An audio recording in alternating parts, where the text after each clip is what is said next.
Before you transfer me, I need to see Annie, the little girl who saved my life."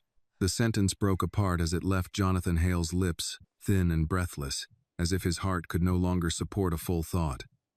His chest rose unevenly beneath the hospital blanket. One hand lay motionless at his side.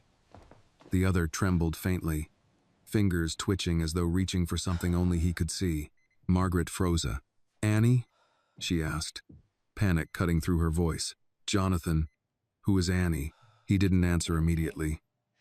His eyes drifted toward the ceiling, unfocused, then slowly back to her face. The effort alone seemed to drain what little strength he had left. "I'm not confused," he whispered. "Please, listen." Margaret leaned closer, her hand tightening around his. "I am listening, but you're scaring me." Jonathan swallowed. His throat moved with difficulty. Then, with a faint nod toward the bedside table, he murmured, "My wallet." "H.C." Margaret followed his gaze. "What about it?" "Open it," he said.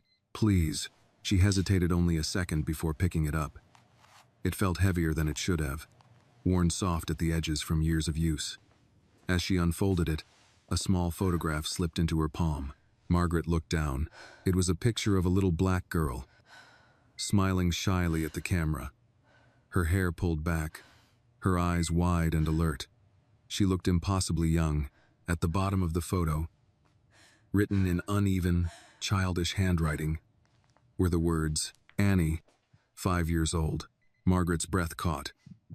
"Jonathan," she said slowly, "why do you have a picture of a child?" His fingers twitched, reaching toward the photo even as his strength failed him. "Because, a year ago, that child refused to let me die." She looked up at him, stunned. "What are you talking about?" "I was walking," he said, his voice barely audible now. "Just walking. On the sidewalk. No guards, no driver. I thought I was fine."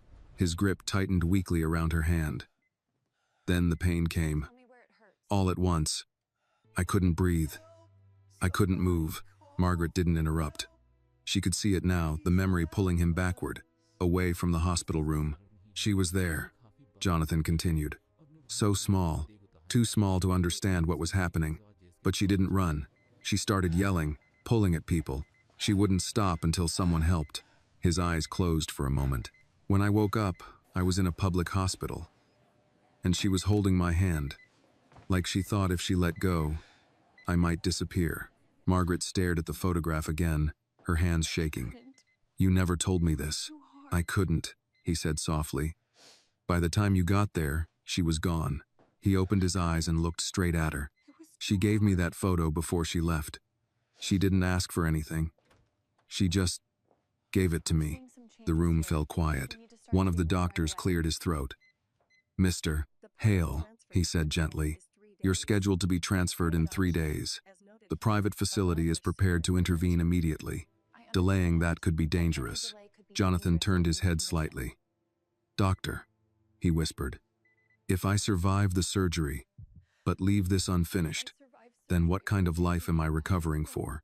Margaret shook her head, overwhelmed. "We don't even know who she is," she said, "or where she lives." "I know," Jonathan replied.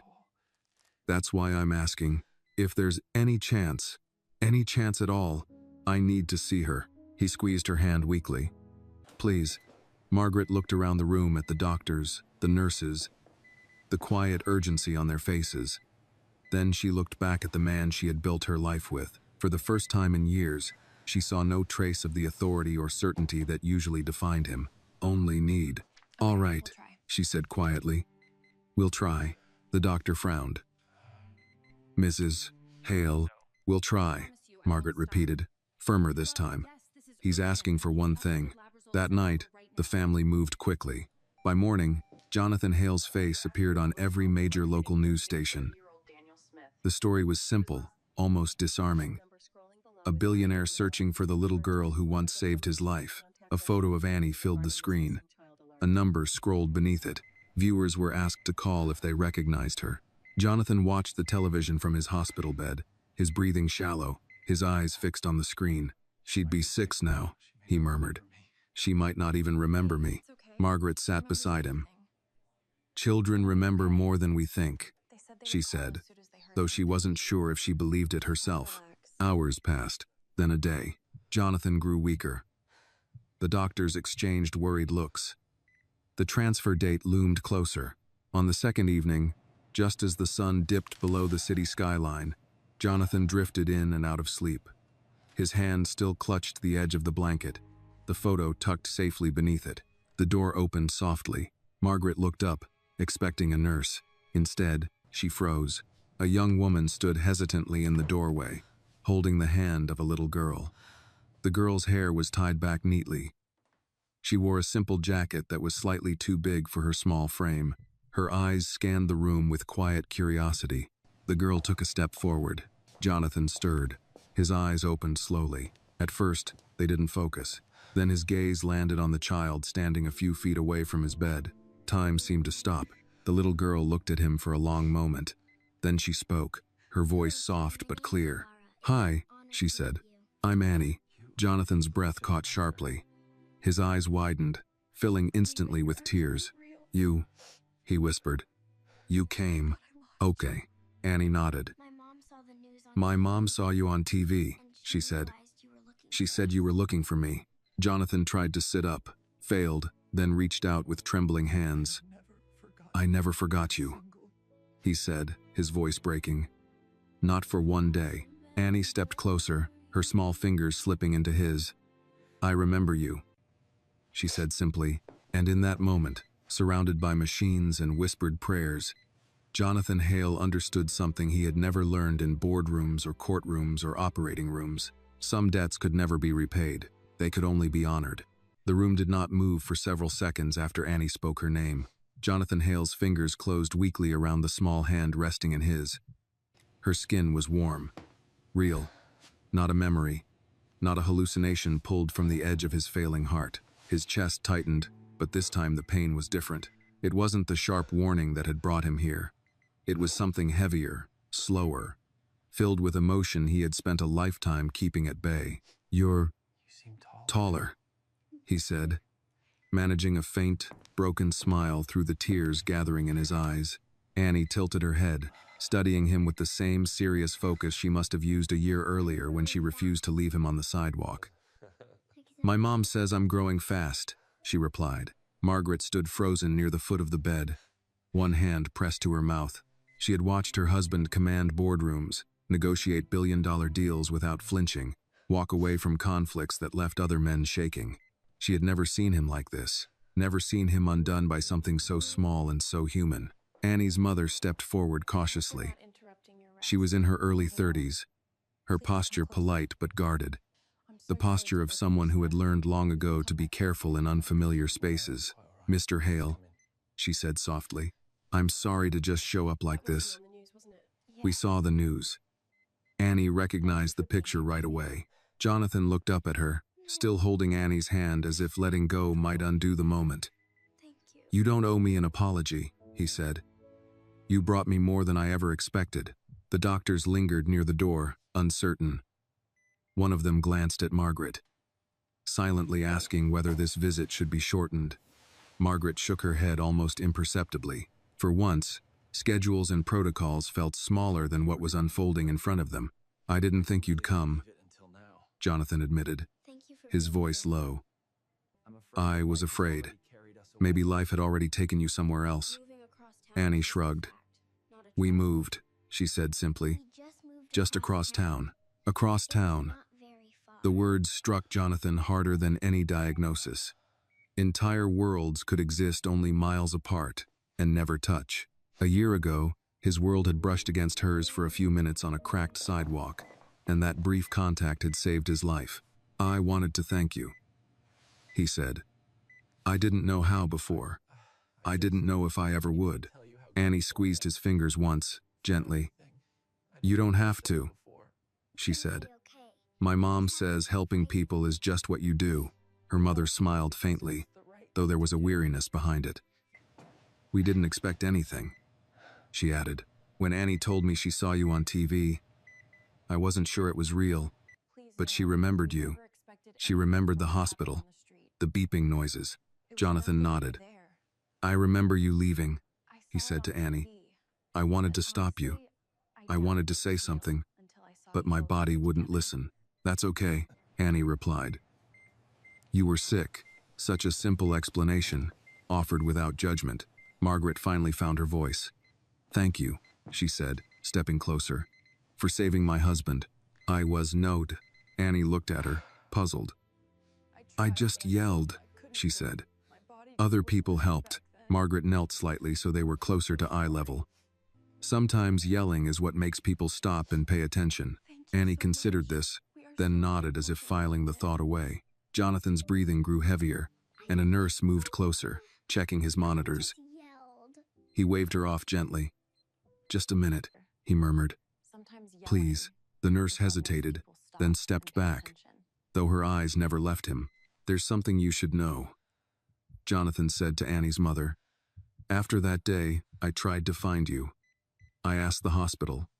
No one had your name. She nodded. We don't usually leave much of a trail, she said. We went home after that. Annie talked about you for a few days. Then life went on. Life went on. For Jonathan, life had slowed into a constant awareness of how close he had come to losing everything. For Annie, it had simply continued forward, as it always did. I kept the picture, he said quietly. It reminded me that I was still here for a reason. Annie glanced at the bedside table where the worn photo lay. That's my favorite picture, she said. I was mad that day because my tooth fell out. Jonathan let out a soft, surprised laugh, which quickly turned into a cough. The nurse stepped in again, firmer this time. Mr. Hale, you need to rest. I know, he said. I just didn't want this moment to end without saying one thing. I see. He turned his head fully toward Annie, his expression suddenly serious. You saved my life, he said. Not just my heart, my life. If this moment touched your heart even a little, take a second to let us know. Please like this video, share your thoughts in the comments where you are watching, and subscribe to the channel so you do not miss stories that remind us why kindness still matters. Your support helps these stories reach the people who need them most. Annie watched him, unblinking. Are you going to be okay? She asked. The question hung in the air. Jonathan glanced briefly at Margaret, then back at Annie. The doctors think I can be, he said. I'm going to another hospital soon. They're going to fix my heart. Good, Annie said, because it didn't sound good on TV. Margaret smiled despite herself. No, she agreed. It didn't. Annie's mother shifted her weight, sensing the visit was nearing its end. We should probably let you rest, she said gently. Jonathan nodded, though the thought clearly pained him. Before you go, he said, there's something I want you to promise me. Annie frowned slightly. What? Keep doing what you did that day, he said. Pay attention. Speak up. Don't ever think you're too small to matter. Annie looked at her mother, then back at him. Okay, she said. Margaret stood as Annie and her mother turned toward the door. At the threshold, Annie stopped and looked back. Mr. Hale, she said. Yes, he replied. You didn't forget, she said. No, he said softly. I didn't. After they left, the room felt quieter, but lighter somehow. Jonathan closed his eyes, his breathing steadier than it had been all day. Margaret sat beside him and took his hand. You found her, she said. No, he replied. She found me. Outside the room, the doctors resumed their quiet discussion. The transfer was still necessary. The risks were still real, but something had changed. Jonathan Hale was no longer holding on just to survive. He was holding on with purpose. Morning arrived quietly in the public hospital, without ceremony or softness. Jonathan Hale woke to the low hum of machines and the distant sound of carts rolling down the corridor. Pale daylight filtered through the narrow window, landing across the foot of his bed. For a few seconds, he lay still, unsure whether the night before had been real or only a dream shaped by exhaustion and fear. Then he felt the ache in his chest. The familiar pressure reminded him where he was. He turned his head slightly. The chair beside his bed was empty now. neatly pushed back under the wall. Annie was gone. Her mother was gone. Yet something in the room felt different, as if the air itself carried a residue of warmth. "You're awake," Margaret said softly. He hadn't heard her enter. She stood near the window, holding a paper cup of hospital coffee, untouched.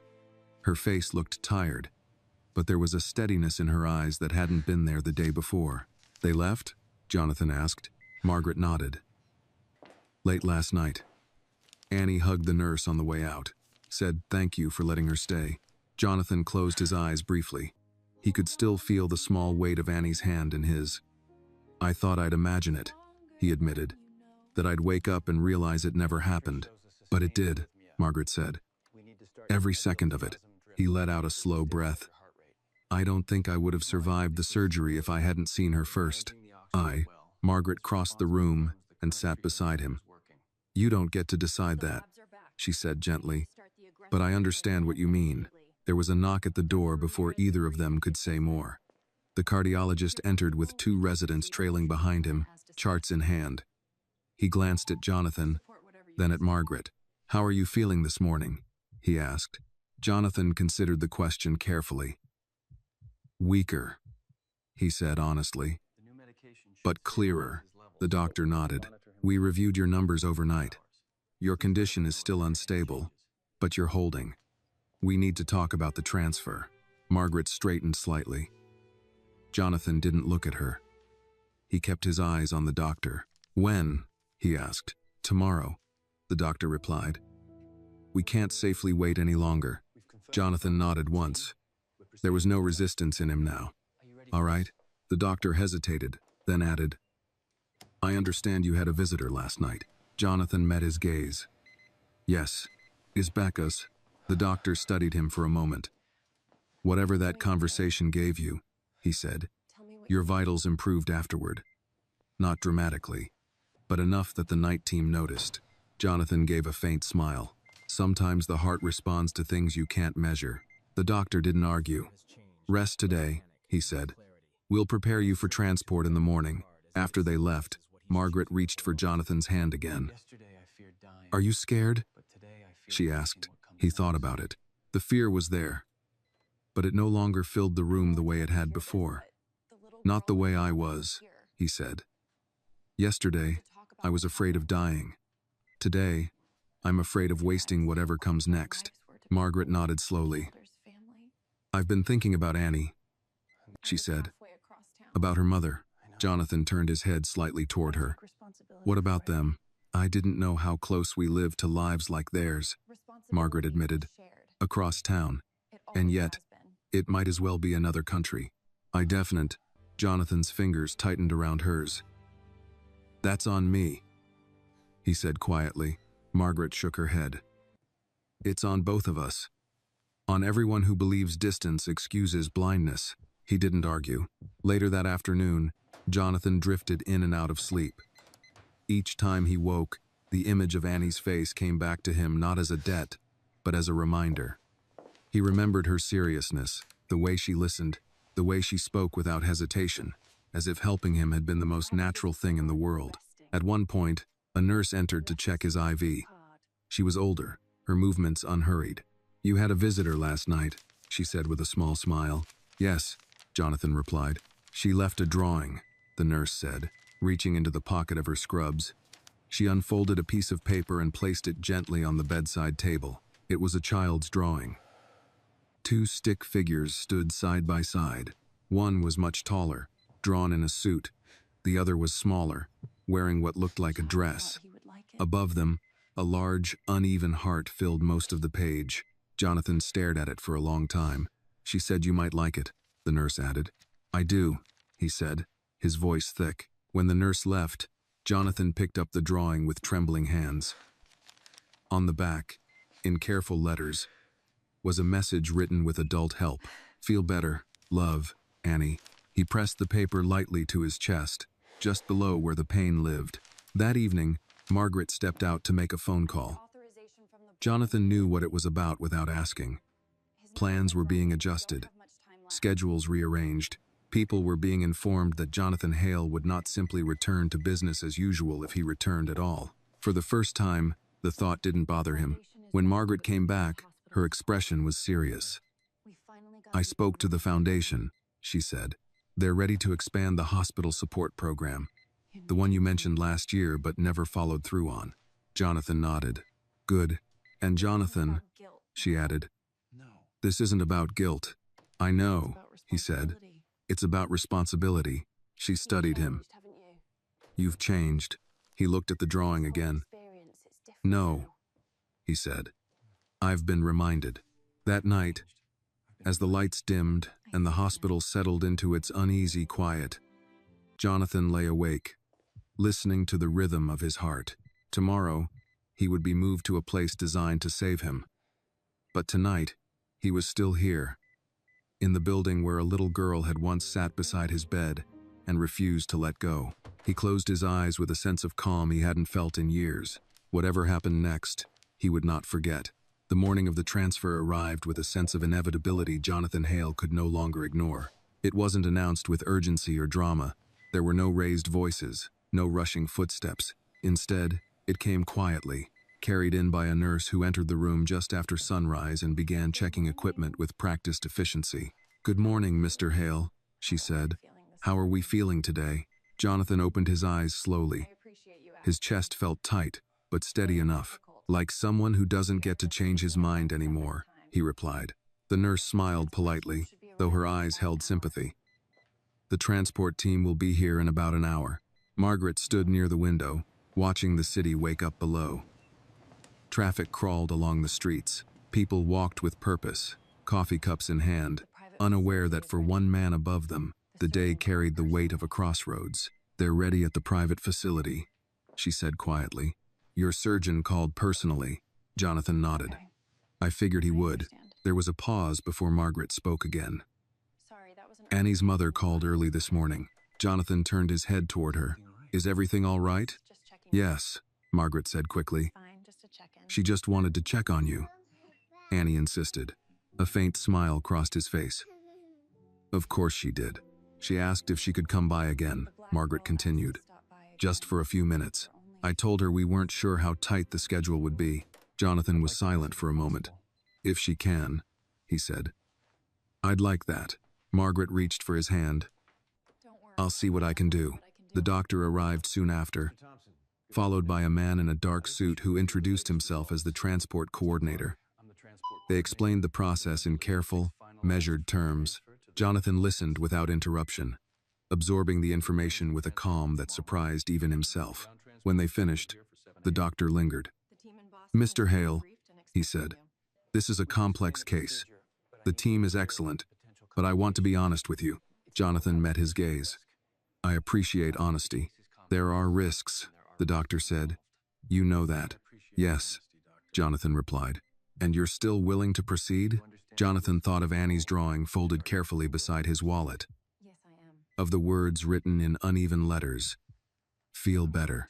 "I am," he said, "but not because I'm afraid to die." "Oh, will he do?"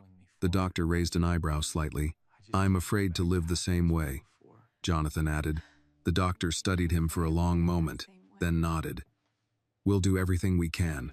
After the medical team left, the room grew quiet again. Jonathan's thoughts drifted, not to the surgery ahead, but backward to a year earlier, to the version of himself who had believed time was something he controlled. He had spent decades measuring success in numbers, market shares, growth curves, margins, but no balance sheet had ever accounted for moments like the one Annie had created simply by stopping, by choosing to care. A soft knock interrupted his thoughts. Margaret turned toward the door. "Come in." Annie stepped inside, holding her mother's hand. She wore the same oversized jacket as the night before. Her eyes lit up when she saw Jonathan awake. "You're still here," she said. He smiled weakly. "So are you." Her mother looked apologetic. "We didn't want to intrude. We were told you might be leaving soon." Jonathan gestured faintly. "I am, but I'm glad you came." Annie approached the bed, careful this time, as if she understood the seriousness of the moment. "Are they fixing your heart today?" she asked. "Not today," Jonathan said, "but soon." She nodded solemnly. My mom says doctors are like mechanics, she said. But for people. Jonathan chuckled softly. That's a good way to put it. Annie glanced around the room, then back at him. Will it hurt? Probably, he admitted. But it's worth it. She thought about this for a moment. Being brave hurts sometimes, she said. But it doesn't mean you stop. Jonathan felt something tighten in his throat. You're right, he said. Her mother shifted slightly. Annie, she said gently, remember what we talked about. Annie nodded and reached into her pocket. She pulled out a small folded piece of paper and handed it to Jonathan.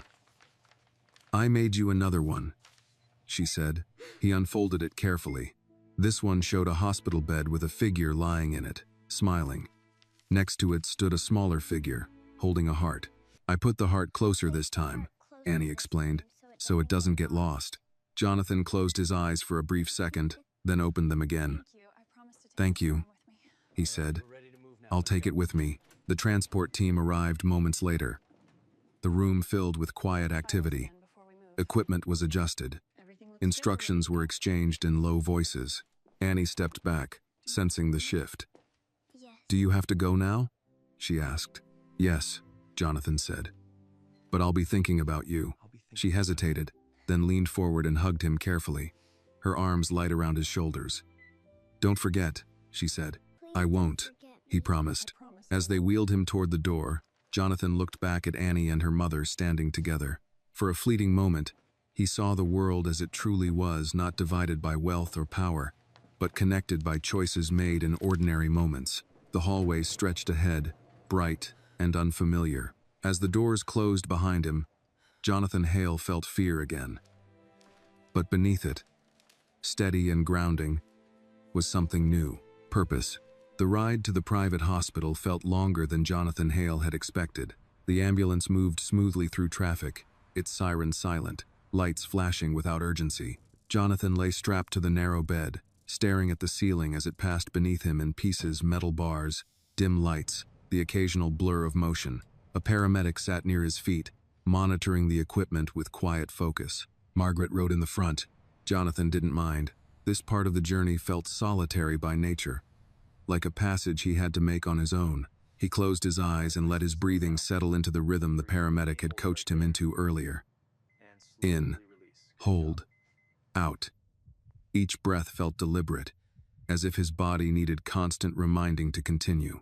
His mind, however, wandered freely. He thought about Annie sitting on the edge of the hospital bed the year before, her legs swinging slightly because they didn't reach the floor. He thought about the way she had looked at him, not with fear, not with expectation, but with focus. The kind of focus people lost as they grew older, buried beneath schedules and excuses. Mr. Hale, the paramedic said calmly. How's your pain? Jonathan considered it. Manageable, he replied. Any dizziness? No. The paramedic nodded, satisfied. We'll be there soon. Soon. The word used to mean opportunity to Jonathan. Another meeting, another deal, another expansion. Now it meant something far simpler. Another chance. When the ambulance finally slowed and turned, Jonathan felt the shift before he saw anything. The movement was smoother here, controlled, purpose-built. When the doors opened, the air itself felt different, cooler, filtered, heavy with disinfectant and quiet confidence. The private hospital rose around him in clean lines and glass. Everything gleamed. Everything worked exactly as designed. The transfer team moved efficiently, their coordination seamless. Jonathan was wheeled through wide corridors, where footsteps barely echoed, and voices stayed low. Digital displays glowed softly on the walls. Nurses in crisp uniforms moved with assured precision. This was the world he knew, or thought he did. Margaret appeared at his side as they stopped briefly outside a room. You're settled in, she said. The surgeon will be here shortly. Jonathan nodded. Did Annie make it home okay? Margaret blinked, surprised by the question. Yes, she said. Her mother texted me. Annie asked if you were brave. A faint smile tugged at his lips. Tell her I'm trying. I will, Margaret said, squeezing his hand before stepping back as the staff took over. They rolled him into a private room that felt more like a hotel suite than a hospital. The bed adjusted itself automatically. Screens flickered to life, displaying his vitals in calm, orderly graphs. A nurse introduced herself and explained each step with practiced reassurance. Jonathan listened politely, but his thoughts drifted again. For years, he had believed this level of care was normal, earned, expected. He had never questioned why some buildings gleamed, while others struggled to keep the lights on. He had never wondered how many Annies sat in crowded waiting rooms, unseen, unheard, hoping someone older and louder would speak up. Now, lying here, he wondered how close he had come to dying in the quieter place. The surgeon arrived just after noon. He was younger than Jonathan had expected, confident but not arrogant, his tone measured. "We'll begin preliminary procedures this afternoon," the surgeon said. "The major intervention is scheduled for tomorrow morning." Jonathan nodded. "What are my chances?" The surgeon didn't hesitate. "Very good, provided there are no complications." Jonathan studied him. "And if there are, then we respond," the surgeon said simply. "That's our job." After he left, the room settled into stillness again. Margaret returned, carrying Jonathan's personal items. She placed his wallet on the bedside table, along with Annie's drawings. "I thought you'd want these close," she said. Jonathan reached for the top, drawing the one with the heart drawn close so it wouldn't get lost. He traced the uneven lines with his finger. "You know," he said quietly, "I've been thinking about something." Margaret sat beside him. "That usually means you're planning something." "Not planning," he replied, reconsidering. She waited. "When I get through this," Jonathan continued, "I don't want to go back to the way things were." Margaret studied his face. "That's a big statement." "I know," he said, "but it's the only honest one I have right now." "What does that mean?" she asked.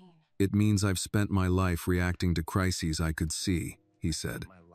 "Market downturns, competitors, risks on paper, but I ignored the quiet ones." Margaret nodded slowly.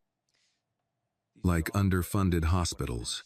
Like children who know how to save a life before they know how to spell their own name," Jonathan said. She looked at the drawings again. "You're not talking about charity," she said. "You're talking about responsibility." "Yes," he replied, "and accountability, too." The nurse returned to prepare him for the afternoon procedures. As she worked, she glanced at the drawings. "Those are nice," she said. "Are they from family?" Jonathan shook his head. "From someone who reminded me who I want to be," the nurse smiled softly. "Those reminders are rare."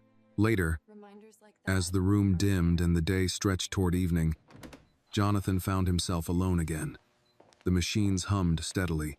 The pain ebbed and flowed, kept in check by medication. He stared at the ceiling, but his thoughts were clear. If he survived, there would be statements to make, boards to face, decisions to justify. Some would call him impulsive. Others would say he was overcorrecting. He didn't care. For the first time in decades, his choices were not driven by fear of loss or hunger for more. They were driven by something quieter and far more demanding: memory. He closed his eyes, holding the image of Annie standing beside his hospital bed, holding a heart close so it wouldn't drift away. Tomorrow, his heart would be opened by strangers with steady hands and sharp tools. Tonight, it was already open in a different way. Night settled over the private hospital with a controlled stillness that felt almost artificial. The lights dimmed automatically at 9. The hallway outside Jonathan Hale's room fell quiet, interrupted only by the soft footsteps of nurses moving from one room to the next. Everything here was designed to suggest calm, precision, reassurance. And yet, as Jonathan lay awake, staring at the faint reflection of himself in the glass wall opposite his bed, he felt more exposed than he had in years. Tomorrow morning, they would open his chest. The thought arrived without drama, without panic, and lingered like a simple fact. He had signed the consent forms. He had listened to the explanations. He knew the odds. Still, something about the finality of the night pressed heavily on him. Margaret had gone home an hour earlier, reluctantly, after the nurse insisted he needed uninterrupted rest. She had leaned down and kissed his forehead, something she hadn't done in public in a long time. "I'll be here before sunrise," she promised. "I know," Jonathan said. Now, alone. He shifted slightly, feeling the dull ache in his chest respond. He closed his eyes, then opened them again. Sleep refused to come. Instead, memories surfaced uninvited, unfiltered. He saw himself at 22, fresh out of college, standing in a cramped apartment with a borrowed desk and a second-hand laptop, convinced that success was something you chased until you caught it or collapsed trying.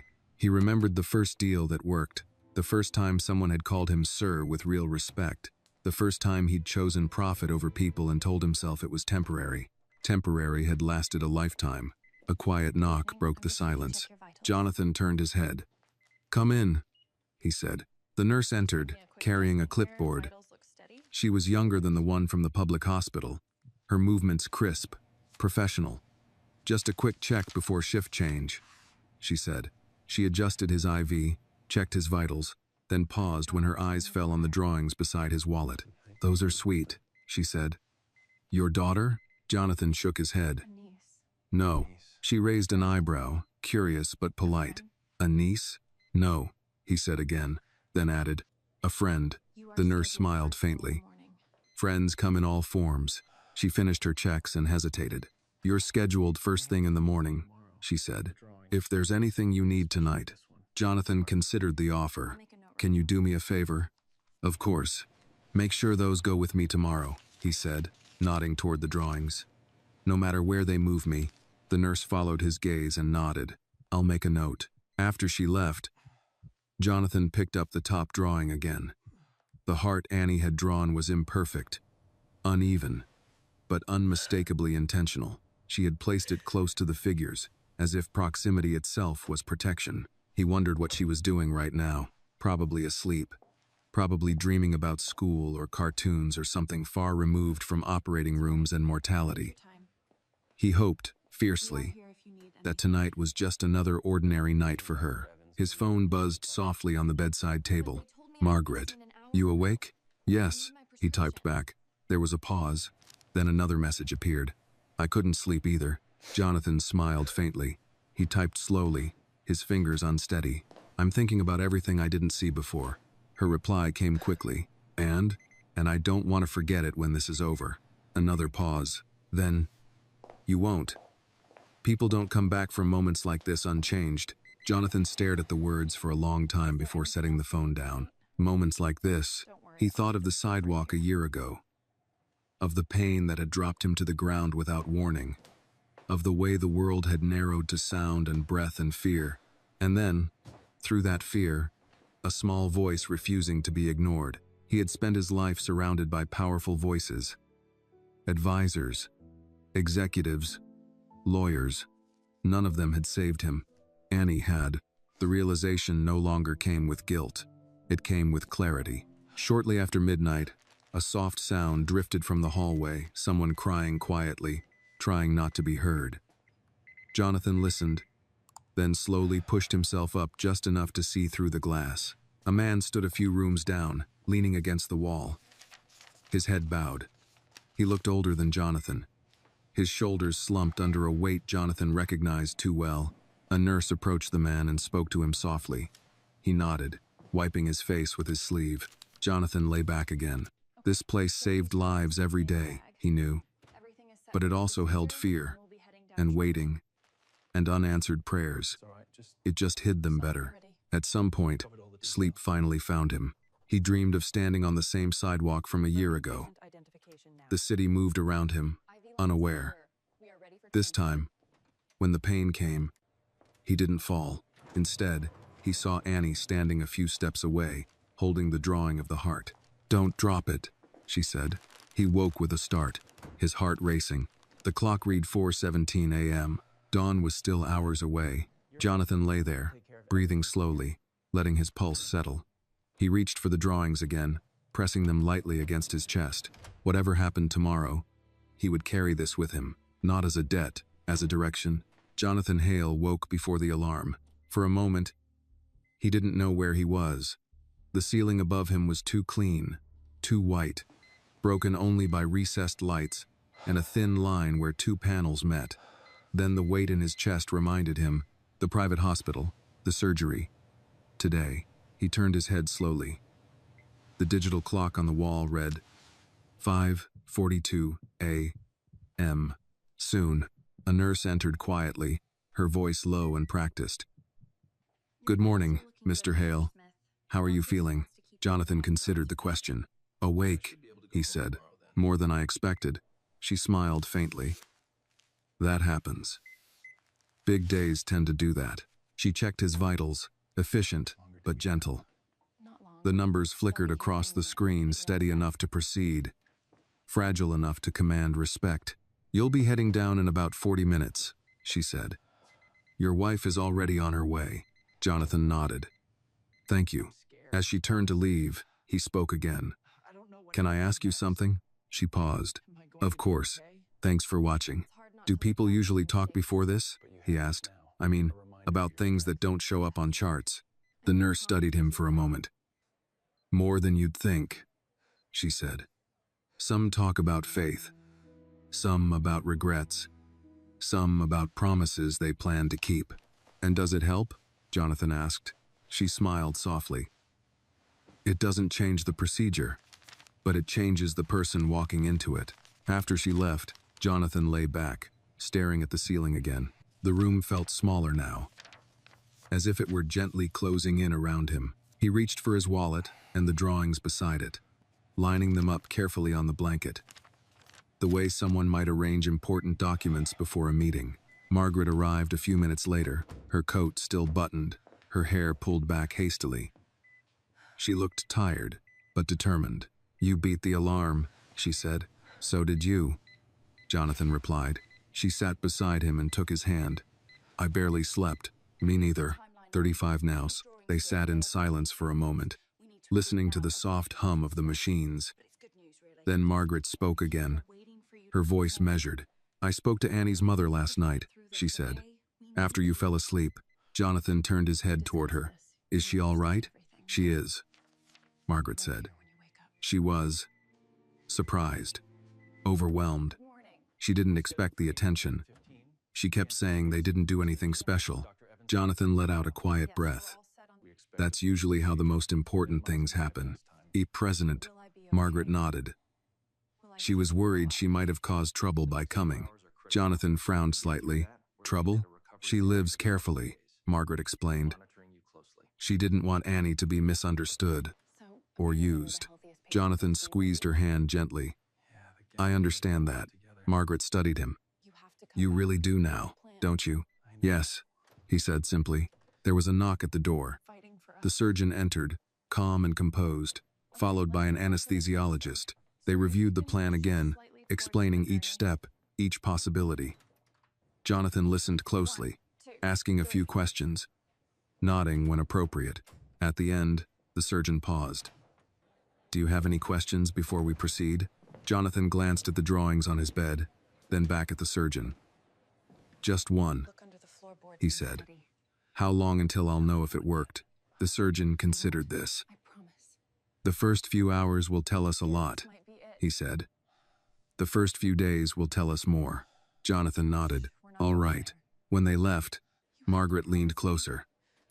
"You didn't tell them you're planning to change the world," she said quietly. Jonathan smiled faintly. "Let's start with surviving." The transport team arrived soon after.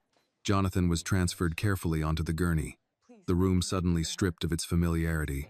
As they prepared to move him, he reached out. "Margaret," he said. She leaned down. "Yes? If anything happens." "Don't," she interrupted gently. He met her eyes. "If anything happens," he continued, "promise me something." She hesitated, then nodded. "What?" "Stay connected to Annie," he said. "Not as a symbol, as a person." Margaret swallowed. "I promise." The gurney began to move. The ceiling slid past above him again, this time brighter, closer. Jonathan focused on his breathing, steadying himself as they turned down a long corridor toward the operating wing. As they passed a waiting area, he caught sight of other families sitting quietly, some holding hands, some staring into space. Different lives, Same fear. The doors to the surgical wing opened automatically. Just before they wheeled him inside, Jonathan spoke again, his voice low but clear. "Wait." The team paused. Jonathan reached down and pressed the drawings against his chest. "These come with me," he said. The nurse nodded. "They will, Ed." As the doors closed and the lights shifted to a harsher white, Jonathan felt the edge of fear rise again. But beneath it was something steadier, something earned. He wasn't walking into this alone. He closed his eyes as the anesthesiologist began to speak, his voice calm, guiding. The last thing Jonathan thought of before the world faded was a small voice saying, "Don't let it get lost." Time disappeared the moment the anesthesia took hold. Jonathan Hale drifted downward, not into darkness, but into a strange, weightless quiet, where thoughts came without order and memories surfaced without warning. He did not dream in images at first. There was only sensation, pressure, release, a distant echo of voices he could not understand. Then the memories returned. He was walking again, 1 year ago. The city loud around him, cars honking, someone laughing on a phone, his own footsteps steady on the pavement. He remembered thinking about a meeting he was late for, an email he hadn't answered, a deal that needed tightening, important things, urgent things. Then the pain.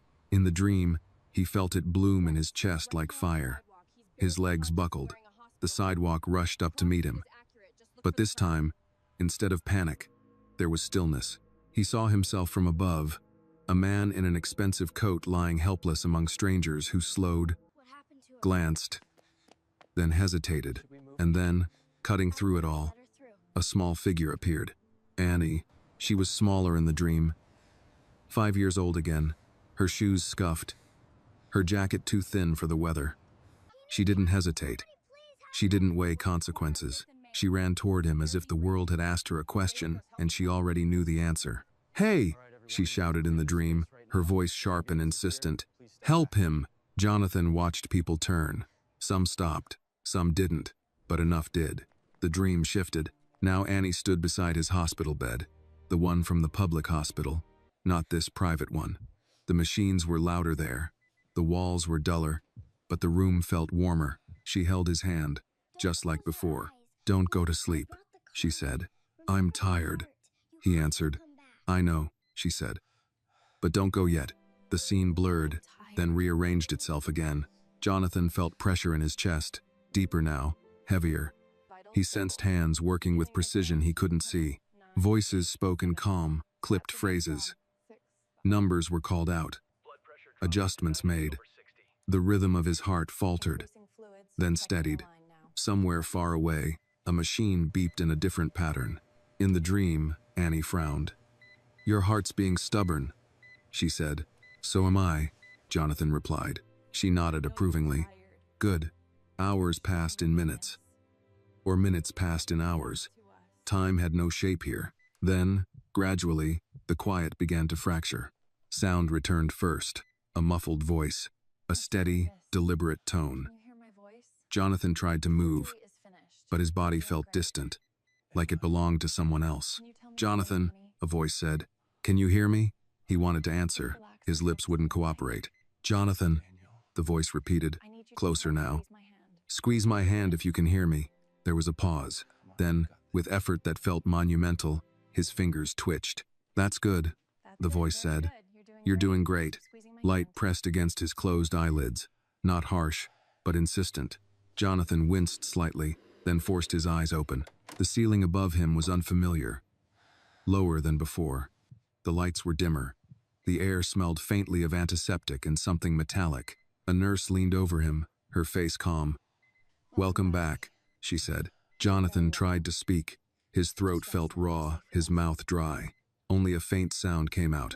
"Easy," the nurse said. "You've been through a long procedure."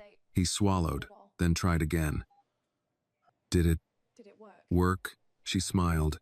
"The surgery went very well." Relief washed through him so suddenly it almost made him dizzy. "How long?" he managed. "Almost 6 hours," she replied. "You're in recovery now. The next few hours are important. But your heart responded exactly the way we hoped."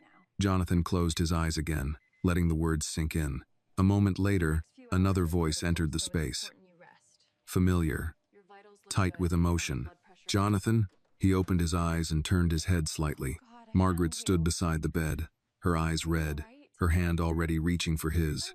"You're here," he whispered. "Of course I am," she said, her voice trembling despite her effort to control it. "You scared me. I'm sorry," he murmured. She shook her head. "Don't." He squeezed her hand weakly. "Annie," he said, the word barely audible. "Did you tell her?" Margaret smiled through tears. "She knows you went into surgery. She asked me to tell you she was thinking about you." "We get." Jonathan's chest tightened again, but this time it wasn't pain. "Good," he whispered. The nurse adjusted something at his side. "He needs to rest now," she said gently. Margaret nodded, brushing her thumb lightly across Jonathan's knuckles. "I'll be right outside." As she stepped away, Jonathan's gaze drifted to the small table beside his bed. The drawings were there, placed carefully, just as he had asked. He stared at them, his vision still blurred, but the shapes were unmistakable. Two figures, a heart drawn close, refusing to be lost. For the first time since he had woken, Jonathan smiled. The world hadn't ended while he was gone, and he hadn't let go. Jonathan Hale woke slowly, as if rising through deep water. The first thing he noticed was the weight. Not pain exactly, but pressure tight, persistent, centered in his chest. It reminded him that something fundamental had been opened, adjusted, and stitched back together. The second thing he noticed was the silence. Not the clinical quiet of an operating room, but the softer hush of recovery, where machines spoke in low tones and human voices knew when to stay away. He turned his head slightly. The clock on the wall read 3:18 p.m. So much time had passed. A nurse noticed the movement and stepped closer. She checked his vitals, nodded to herself, then leaned in. "It's all right. "You're doing well," You don't have to talk. she said. Just rest now. Better than expected.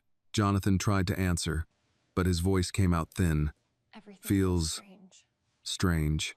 It will," she replied. "Your body is learning a new rhythm." A new rhythm.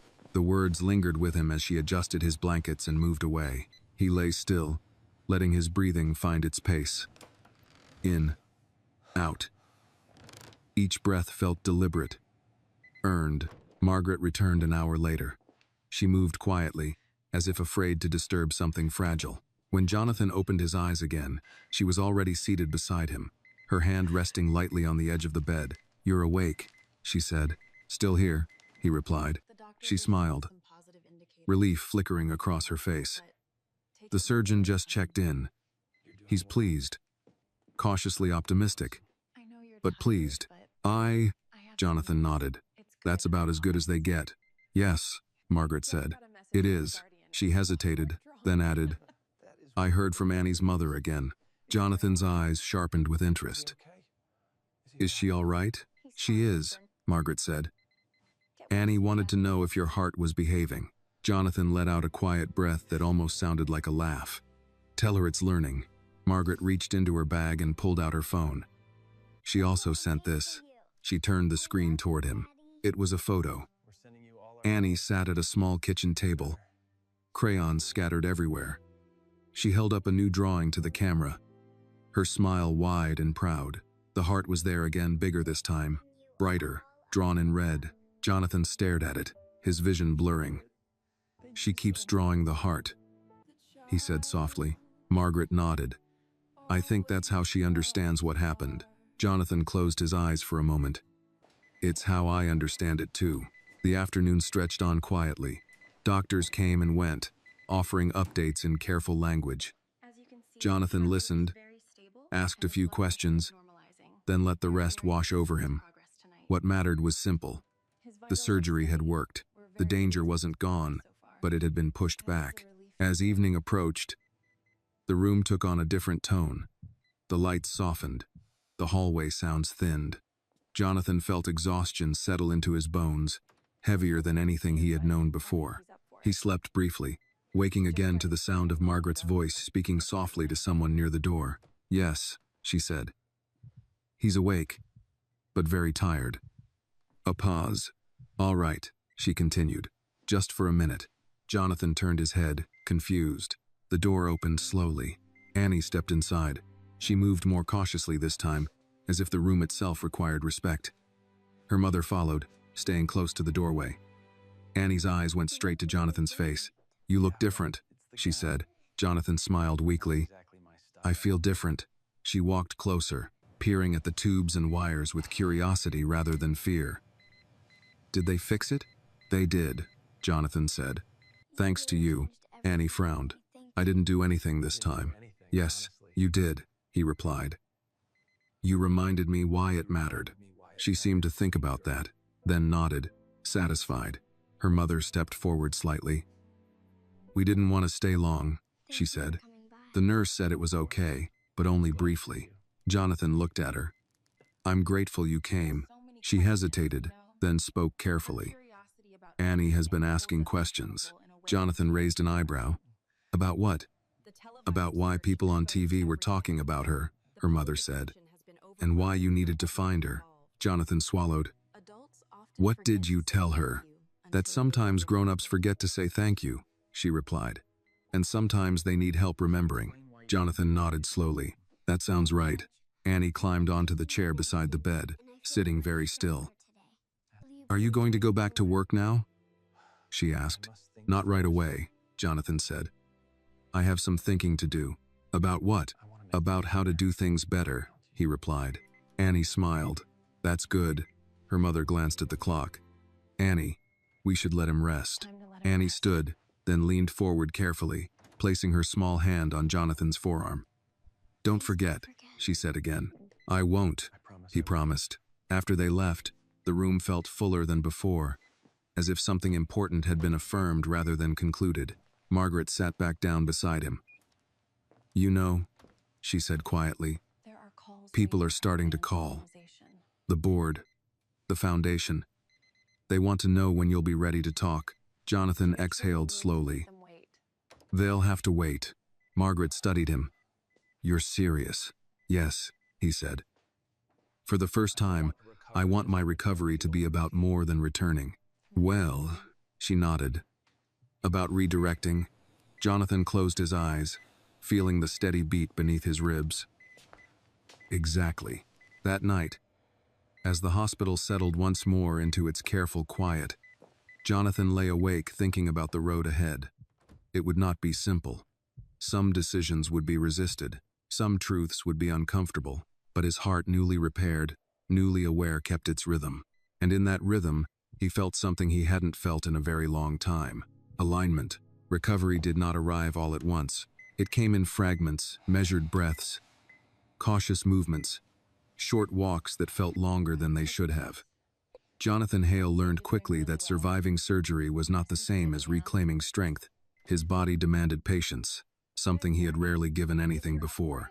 The morning after Annie's second visit, a physical therapist arrived with a clipboard and a calm smile. She explained the plan in simple terms, reminding him often to listen to what his body told him rather than what his mind demanded. "Slow is not failure," she said, as she helped him sit up. "It's strategy." Jonathan nodded, though the lesson felt unfamiliar. Each step along the corridor left him slightly breathless. The private hospital remained efficient, spotless, reassuring, but it no longer impressed him the way it once might have. He noticed different things now. The quiet exhaustion in a nurse's eyes after a long shift. The way an older patient clutched the handrail as if it were the last stable thing in the world. When he returned to his room, Margaret was waiting with news. "The board called again," she said. "Twice." Jonathan eased himself back into bed. "Let them." She watched him carefully. "They're worried." "Good," he replied. "That means they're paying attention." Margaret sat down. "You can't stay silent forever." "I don't plan to," Jonathan said. "I plan to speak when I'm clear." She nodded slowly. "You already are." "Clearer," he corrected. That afternoon, Jonathan asked for a laptop. When it arrived, he didn't open financial reports or market updates. Instead, he searched for the public hospital where his story with Annie had begun. He studied its funding gaps, its patient volumes, the neighborhoods it served. He saw patterns he had ignored for years. Later, A familiar nurse entered, the same one who had helped arrange Annie's visit. She checked his vitals, then hesitated as if deciding whether to speak. "You're doing well," she said. "The team's impressed." Jonathan smiled faintly. "I had good motivation." She glanced at the drawings beside his bed. "I heard about the little girl," she said. "People talk," Jonathan nodded. "I hope they're talking about the right things." The nurse met his gaze. "Some are," she said. "Others are just curious. Curiosity." Jonathan understood it well. "What about you?" he asked. She smiled. "I think sometimes people with the loudest voices forget how much they owe to the quiet ones." Jonathan absorbed that in silence. That evening, Margaret read him messages sent through the foundation letters from strangers who had seen the news segment. Parents thanking Annie, nurses sharing stories of children who had stepped up when adults hesitated. One message stood out, from Annie's mother. She thanked Jonathan for the kindness shown to her daughter, but she also asked, carefully, whether the attention would fade. Jonathan closed his eyes when Margaret finished reading. "That's the real question, isn't it?" he said. Margaret nodded. "She's worried about being forgotten once the cameras move on." Jonathan reached for his phone. His hands still trembled slightly, but his resolve did not. "Help me write something," he said. "To her?" Margaret asked. "To everyone," Jonathan replied. "But start with her." They worked slowly. Jonathan dictated, stopping often to catch his breath. He spoke about gratitude without spectacle, about responsibility without charity language, about remembering names and faces long after headlines passed. When they finished, Margaret read it back to him. Jonathan listened carefully, then nodded. "Send it."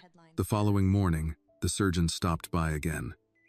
"You're healing on schedule," he said. "If things continue this way, we'll be talking discharge plans soon." Jonathan smiled. "I never thought I'd look forward to being sent home." The surgeon hesitated. "One more thing," he said. "There's been interest." Jonathan raised an eyebrow. "In my heart? In your story," the surgeon clarified.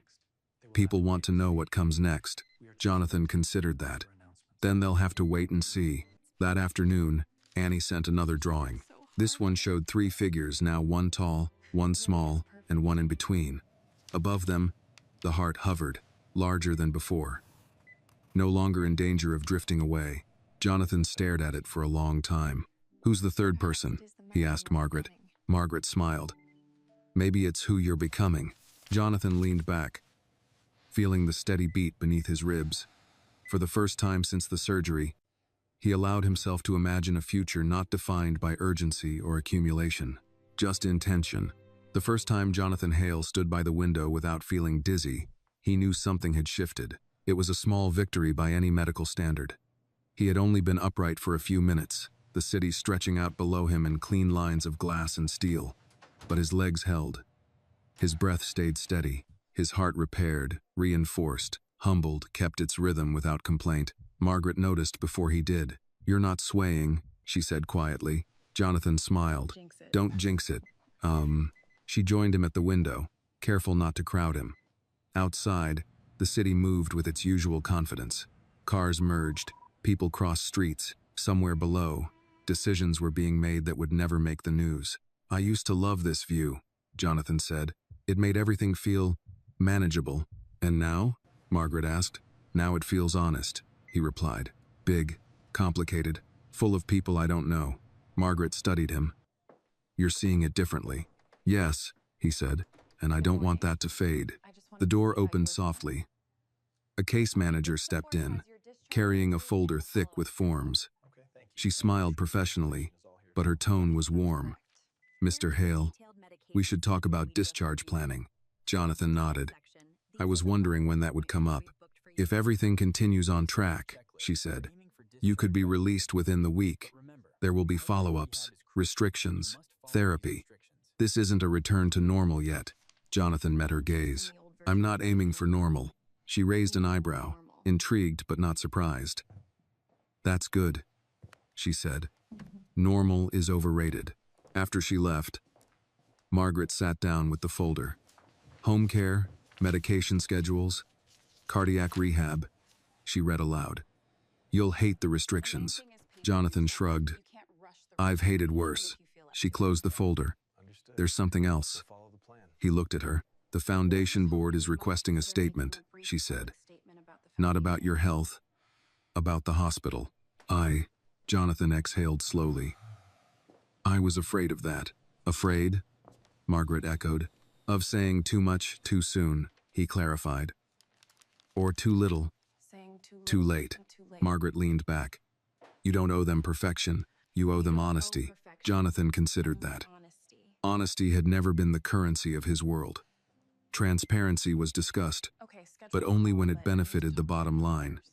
Now, honesty felt heavier, riskier, necessary. Set up a call, he said finally, but not yet.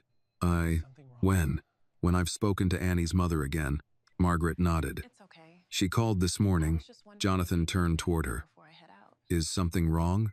No, Margaret said quickly. She was checking in. She wanted to know how you were doing. And she had a question. Jonathan waited. She asked if you expected anything from Annie, Margaret said carefully. Long term. Jonathan felt a tightening in his chest, not pain, but recognition. Tell her no, he said. Tell her I expect nothing. Not gratitude, not appearances, not stories. Margaret studied him. And what do you want? I want her to grow up without thinking she owes the world for doing the right thing, Jonathan said. I want her to know she didn't save a billionaire. She saved a man. Margaret nodded slowly. I'll tell her. That afternoon, Jonathan sat alone with the laptop open on his tray. He stared at the screen for a long time without typing. Words had always come easily to him in contracts, proposals, speeches. These felt different. He began slowly, not with announcements or commitments, but with a memory. He wrote about the sidewalk, about the pain, about a small voice that refused to let adults look away. He wrote about waking up to a hand holding his, steady and unafraid. He wrote about the distance between hospitals that looked small on a map and enormous in practice. He stopped often, resting his eyes, checking his breathing. When Margaret returned, she found him still working. You don't have to finish today, she said. I know, Jonathan replied. But I need to start. That evening, a nurse brought dinner simple, carefully portioned. Jonathan ate slowly, aware of each bite. Food tasted different now, not dulled by distraction or urgency. As he ate, his phone buzzed. A message from Annie's mother. Margaret read it first, then handed him the phone. Annie keeps asking when she can draw you with a bandage on your chest. She says that means you're healing. Jonathan smiled, a warmth spreading through him that no medication could replicate. Tell her she can draw whatever she wants, he typed back. And tell her I'm proud of her. The reply came quickly. She smiled when I told her. Jonathan set the phone down and leaned back, closing his eyes briefly. Pride was a strange word for him. He had chased it for decades in ways that never quite satisfied. This was different. This was quiet, grounded. Later that night, as the hospital lights dimmed, Margaret spoke again. You know this will change things, she said. Some people won't like it. Jonathan nodded. Some people never do. And you're okay with that? He thought of Annie standing beside his bed, asking if his heart was behaving, of her certainty, of her lack of fear. Yes, he said. For the first time, I am. Uncreated. Margaret reached for his hand. Then whatever comes next, she said. We face it honestly. Jonathan squeezed her fingers gently. Together, as sleep began to pull at him, Jonathan's thoughts returned not to surgery or recovery schedules, but to the idea of continuity, of showing up again and again without fanfare, of keeping promises long after the spotlight dimmed. His heart beat steadily beneath his ribs, not just repaired, directed. The day Jonathan Hale was cleared to leave his room for longer walks, the hospital corridors revealed themselves in a way he hadn't noticed before. They were not just passageways, they were holding spaces. He moved slowly, one measured step at a time, Margaret beside him, the physical therapist a few feet ahead. Each turn of the hallway exposed a different pocket of quiet human struggle. A man staring at the floor as if answers might appear there. A woman whispering into her phone with forced calm. An elderly couple holding hands without speaking at all. Jonathan felt the weight of it, not as guilt, as awareness. You don't have to look at everyone like that, the therapist said lightly, noticing his gaze linger. You'll wear yourself out. I should have been looking all along, Jonathan replied. She gave him a thoughtful glance, but didn't argue. When they returned to his room, Margaret helped him settle into the chair by the window. He was breathing harder now, his energy thinning, but his eyes were alert. You pushed yourself, she said. I needed to see it, he answered. See what? This place, he said. Not the equipment, the people. Margaret nodded slowly. It changes things when you stop being the exception. Oh, Jonathan rested his head back briefly, letting the fatigue wash through him. The surgeon's words echoed in his mind. Progress measured in inches, not leaps. That afternoon, the call with the foundation board finally happened. Margaret set up the video conference, then took a seat slightly out of frame. Jonathan adjusted himself in the chair, the laptop balanced carefully in front of him. One by one, familiar faces filled the screen, men and women he had worked alongside for years. Some smiled warmly, others looked cautious. Jonathan, one of them began, we're relieved to see you recovering. Thank you, Jonathan replied. I am too. There was a pause. Then another voice spoke. There's been attention around your hospitalization. Jonathan nodded. I'm aware. Some are concerned about how this reflects on the foundation. The voice continued. We need clarity. Jonathan leaned forward slightly, ignoring the pull in his chest. You'll have it, he said, but not in the form you're expecting. The room fell quiet. For years, Jonathan continued, we've funded projects based on visibility and scale. We've measured impact the way corporations do, numbers first, people second. Several faces shifted uncomfortably. That approach saved lives, Jonathan acknowledged, and it also missed many. He took a breath, steadying himself. I'm not proposing a rebrand. I'm proposing a refocus. On what? Someone asked. On access, Jonathan replied. On listening. On supporting institutions that don't make headlines but keep communities alive. Margaret watched from the side, her expression unreadable. I won't push this through alone, Jonathan said, but I will insist we start. The silence that followed was longer this time. Finally, a woman near the bottom of the screen spoke. What changed? Jonathan didn't hesitate. Someone reminded me that survival shouldn't depend on proximity to privilege. The call ended without resolution, but without resistance either. It was, Jonathan knew, the beginning of a longer conversation. When the screen went dark, he leaned back, exhausted. Margaret moved closer. That took courage, she said. Jonathan shook his head slightly. It took honesty. She smiled faintly. Sometimes that's harder. That evening, Annie visited again. She burst into the room with less caution this time, her confidence growing with each visit. You're sitting up, she announced. Jonathan laughed softly. I am. It's a big deal. She inspected him carefully. You look tired. I am, he admitted. That's okay, Annie said. You're supposed to be. Her mother hovered near the door, watching the exchange with a mix of gratitude and uncertainty. Annie drew something new, she said, holding out a folded paper. Jonathan took it carefully. The drawing showed a building with many windows. Inside each window was a small figure. Outside stood a larger figure, hands open. What is it? Jonathan asked. The hospital, Annie said. And you, he swallowed. And what am I doing? Making sure nobody gets left out, she replied, as if the answer were obvious. Jonathan closed his eyes briefly. That's a good picture. Her mother stepped forward. We wanted to talk to you, she said quietly. About what comes next. Jonathan met her gaze. I want you to know something first, he said. Nothing I do from here on out is because I expect anything in return. Not from you, not from Annie. She nodded, though her shoulders remained tense. I don't want Annie growing up thinking she owes the world for being kind, Jonathan continued. I want the world to meet her halfway. Her eyes softened. That would mean a lot. After they left, Jonathan sat quietly, the drawing resting in his lap. Do you realize, Margaret said softly, that she sees you differently now? Jonathan nodded. I hope not too differently. She sees you as someone who listens, Margaret replied. That might be worse. He smiled. I can live with that. Later that night, as the city lights flickered on below, Jonathan wrote again. This time, he didn't write about himself.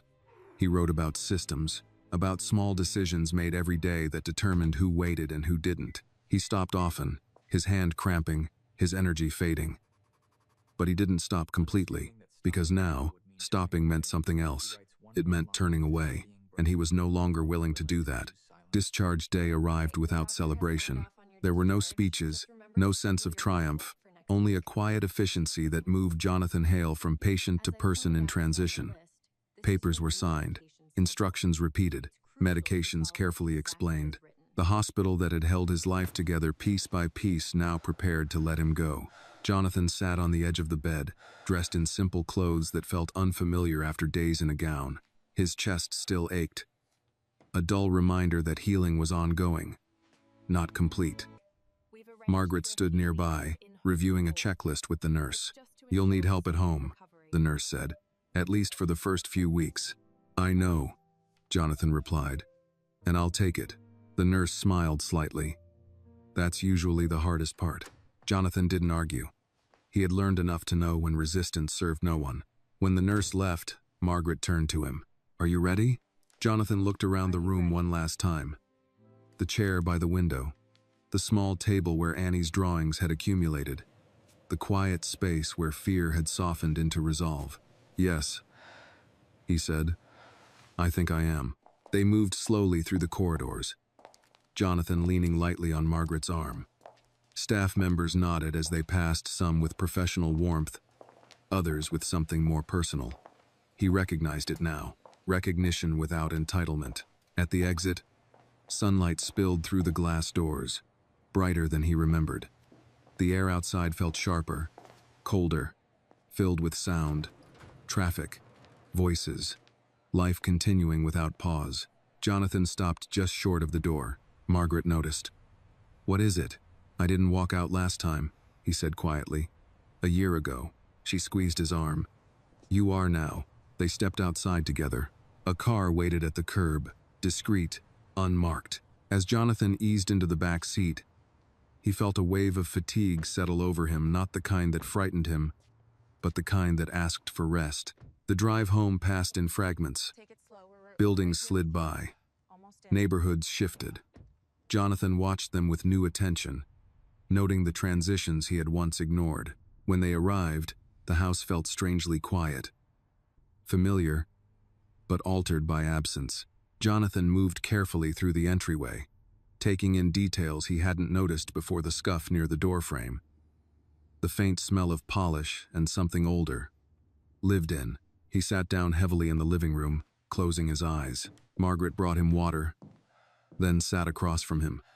You don't have to do anything today, she said. Or tomorrow. Jonathan nodded. I know. There was a pause before he spoke again. Annie's mother called. Margaret looked up. Today? Yes, Jonathan said. She wanted to know if we made it home safely. Margaret smiled. Did you tell her? I did, he said. She said Annie asked when she could visit. Margaret raised an eyebrow. And I told her we'd wait until the doctor says it's okay, Jonathan replied. But that she'd be welcome. Margaret leaned back. You're serious about keeping them in your life. Yes, Jonathan said, but carefully, on their terms, not ours. End quote. That night, Jonathan slept in his own bed for the first time since the surgery. Sleep came in waves, shallow at first, then deeper. He dreamed less this time. No operating rooms, no pain, only movement, walking, pausing, listening. Morning brought stiffness and soreness, but also clarity. Jonathan took his medication, ate a small breakfast, and settled into the chair by the window. From there, he watched the street below, neighbors heading to work, a child waiting for a bus, an older man walking a dog with measured steps. Margaret joined him with a tablet. Messages are piling up, she said. Some supportive, some less so. Jonathan didn't look away from the window. Read me one. She hesitated, then selected one at random.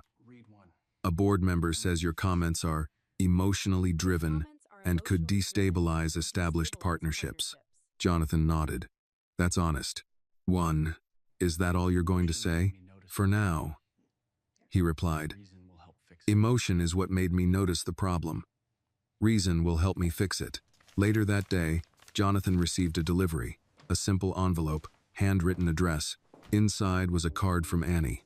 The front showed a heart, colored carefully inside the lines. On the inside, in uneven letters, were the words, "Welcome home." Jonathan closed his eyes, the weight of it settling over him. That afternoon, he made his first call not to the board, not to investors, not to advisors. He called the public hospital. The administrator sounded surprised, cautious, unsure what this call meant. Jonathan introduced himself without titles. I'd like to visit, he said, quietly. No press, no announcements. There was a pause. May I ask why? Yes, Jonathan replied. Because I owe them my life. And because I want to understand what they need. The line went silent for a moment. Let me check, the administrator said finally. When the call ended, Jonathan leaned back, exhausted but steady. Margaret watched him. You're really doing this? Yes, he said, one step at a time. As evening fell, Jonathan felt the familiar ache in his chest again. Not dangerous, just insistent. A reminder of limits. He rested, and in that rest, he understood something that had eluded him for decades. Change didn't begin with declarations. It began with showing up. The public hospital looked smaller than Jonathan Hale remembered.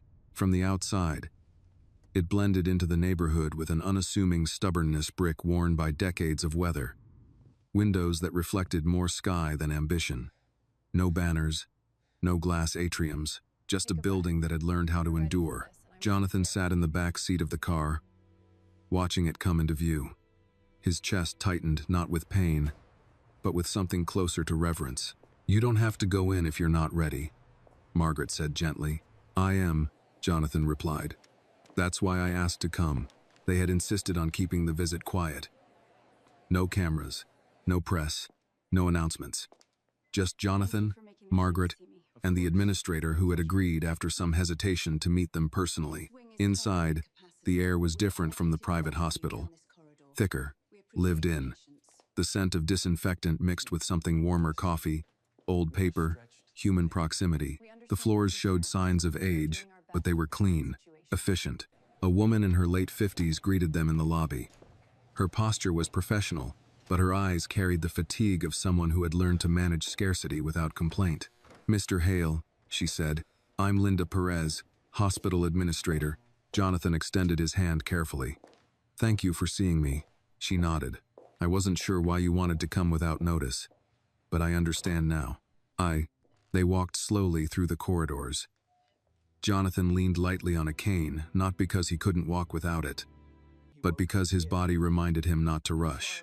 As they passed rooms, he saw what he hadn't seen before. Nurses doing more with less. Doctors pausing to explain things twice, sometimes 3 times. Families waiting with quiet patience, hope tempered by experience. This is where you were brought in, Linda said, stopping outside a familiar room. Jonathan stared at the door. I remember the ceiling, he said quietly, not the walls. Linda smiled faintly. Most people don't. He stepped inside. The room was empty now, cleaned, reset, ready for the next emergency. But Jonathan could still see it: the bed, the machines, the chair where a 5-year-old girl had once sat, refusing to let go of a stranger's hand. I woke up here, he said, and she was holding me like she'd known me all her life. Linda watched him carefully. Annie, Jonathan nodded. You know her name. We know a lot of names like hers, Linda said. They just don't make records. Jonathan turned to her.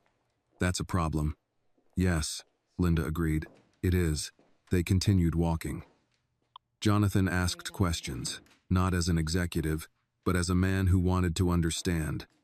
How many patients they saw each day, where the bottlenecks were, what they needed but couldn't ask for. Linda answered honestly. She didn't dramatize. She didn't soften. We don't need saviors, she said at one point. We need partners who stay after the ribbon cutting. Jonathan stopped walking and looked at her. That's exactly why I'm here. They sat in a small conference room near the back of the building. The chairs didn't match. The table bore the marks of years of use. Jonathan placed Annie's drawing on the table without comment. Linda noticed it. Is that? Yes, Jonathan said. She drew it for me after the surgery. Oh. Linda studied the drawing for a long moment. She used to draw while waiting here, she said softly. Her mother worked 2 jobs. Annie waited with her aunt sometimes. Jonathan closed his eyes briefly. The image settled into him with quiet force. I don't want to fix this hospital, he said finally. Not alone, and not overnight. Linda folded her hands. Then what do you want? I want to listen, Jonathan said.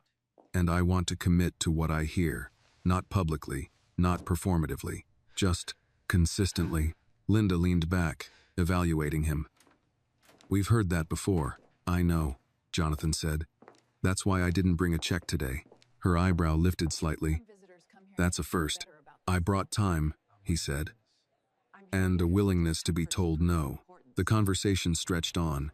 They talked about staffing shortages, outdated equipment, the quiet burnout that never made headlines. Jonathan listened more than he spoke. When he did speak, it was carefully, without promises he couldn't keep. When they finally stood to leave, Linda walked them back to the lobby. You know, she said, some people come here to feel better about themselves. Jonathan met her gaze. I came here to feel worse. That's how I know it matters. Outside, the late afternoon sun cast long shadows across the sidewalk. Jonathan paused at the curb, breathing carefully. Margaret waited, giving him space. That was heavy, she said. Yes, Jonathan replied. And necessary. They were quiet on the drive home. Jonathan watched the city again, but now he saw it layered resources and absences overlapping. Choices invisible but decisive. At home, he rested. The visit had taken more from him than he expected. His body reminded him that resolve did not override recovery. That evening, Margaret brought him tea and sat beside him. You didn't promise anything, she said. No, Jonathan replied. But I committed. It's… to what? To not looking away again. His phone buzzed softly. A message from Annie's mother. Annie says she hopes your heart likes its new job. Jonathan smiled, warmth spreading through him. Tell her it does, he typed back, and that it's learning every day. As night settled in, Jonathan leaned back, feeling the steady beat in his chest.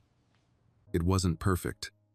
It wasn't effortless, but it was honest, and for the first time, that felt like enough.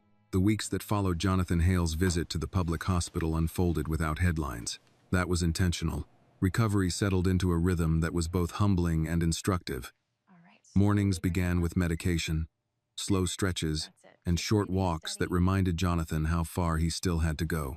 Afternoons were reserved for rest and reading.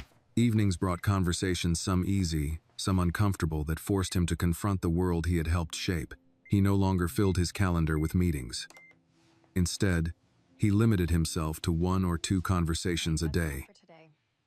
His doctors insisted on it. His body enforced it. But within those limits, Jonathan worked deliberately. He spoke again with Linda Perez, this time by phone, then again the following week. They talked not about donations, but about systems. About what happened when one nurse called in sick. About how a single broken imaging machine could delay dozens of diagnoses. About how exhaustion quietly eroded judgment long before mistakes appeared. Jonathan listened. He took notes. He asked questions that surprised even himself. Who decides what breaks first? He asked once. Linda sighed softly. Usually the people who can't afford for it not to. That answer stayed with him. At home, Margaret noticed the change before anyone else. Jonathan was quieter, more reflective. He no longer spoke in certainties. When he read the news, he didn't skim. He paused. You're slowing down, she observed one evening. I'm recalibrating, he replied. She smiled faintly. You know, some people will say this is a phase. Jonathan nodded. Some people always do. Annie visited again near the end of the second week. This time, Jonathan was able to meet her at the door himself, moving carefully but without assistance. Annie noticed immediately. "You're walking better," she said. "I've had good teachers," he replied. She stepped inside, carrying a small backpack. "I brought something," she announced. She pulled out a folded piece of paper and handed it to him. This drawing was different. It showed many hearts, all different sizes, connected by thin lines. "What's this one?" Jonathan asked. "It's everyone helping everyone," Annie said. "My teacher says that's how communities work." Jonathan looked at the drawing for a long moment. "Your teacher sounds wise." "She is," Annie said. "She lets us ask questions." Her mother watched quietly from the doorway, her expression thoughtful. They sat together at the kitchen table, Annie coloring while Jonathan rested. The conversation drifted easily: school stories, favorite snacks, the strange rules of spelling tests. At one point, Annie looked up. "Are you still sick?" she asked. Jonathan considered the question carefully. "I'm healing," he said, "but I'll always have to be careful." She nodded, accepting this without drama. "My grandma has to be careful too." "Does she?" Jonathan asked. "Yes," Annie said. "She says careful doesn't mean scared." Jonathan smiled. "Your family is very good at words." After they left, Jonathan sat quietly with the drawings spread out before him. They formed a strange timeline: fear, connection, resolve, community. No spreadsheets, no projections, just intention made visible. Later that week, Jonathan agreed to a private meeting with 2 board members from the foundation. They came to the house, subdued, respectful.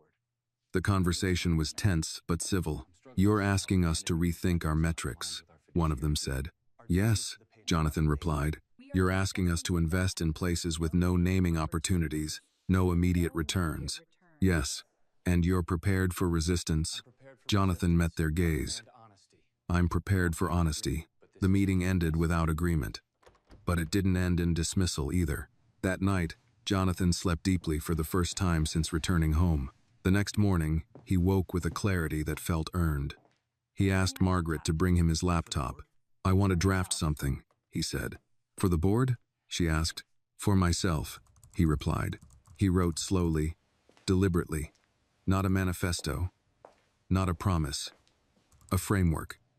Principles he refused to compromise on, no matter how uncomfortable they made others. When he finished, he closed the laptop and rested his hands on it. "This isn't about redemption," he said aloud, though no one was in the room. "It was about alignment." That afternoon, Linda called again. "We had a meeting," she said. "Some of the staff heard you came by." Quietly, Jonathan braced himself.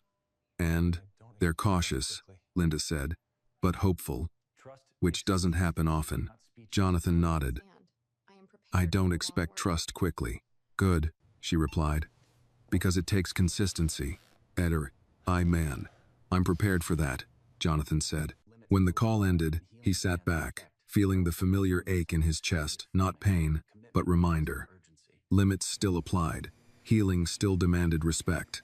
But within those limits, something steady was taking shape. Not urgency, commitment. As the sun dipped below the horizon, Jonathan stood by the window again, watching the neighborhood settle into evening. Lights turned on one by one. Somewhere down the block, a child laughed. He placed Annie's newest drawing beside the others. Careful doesn't mean scared, he thought. It means awake. The invitation arrived on a plain sheet of paper, slipped quietly into Jonathan Hale's morning mail. No logos, no letterhead. Just a date, a time, and a location typed neatly at the top. Community Health Forum, East Side Neighborhood Center. Jonathan read it twice, then set it down carefully. "They want you to speak," Margaret said, reading over his shoulder. "They want me to listen," Jonathan replied. Margaret studied the page. "Those aren't always the same thing." Jonathan nodded. "That's why I need to go." His doctor hadn't loved the idea. Public spaces meant fatigue. Fatigue meant setbacks. But Jonathan had learned the difference between recklessness and intention. He wasn't chasing visibility. He was answering an invitation. The neighborhood center was nothing like the conference halls Jonathan used to frequent. The parking lot was uneven, the building low and wide, painted a faded blue that had clearly seen better years. Folding chairs filled the main room, A long table near the back held coffee in mismatched thermoses and a tray of store-bought cookies. Jonathan arrived early. He moved slowly, cane in hand, refusing offers to rush him inside. He wanted to see the place first.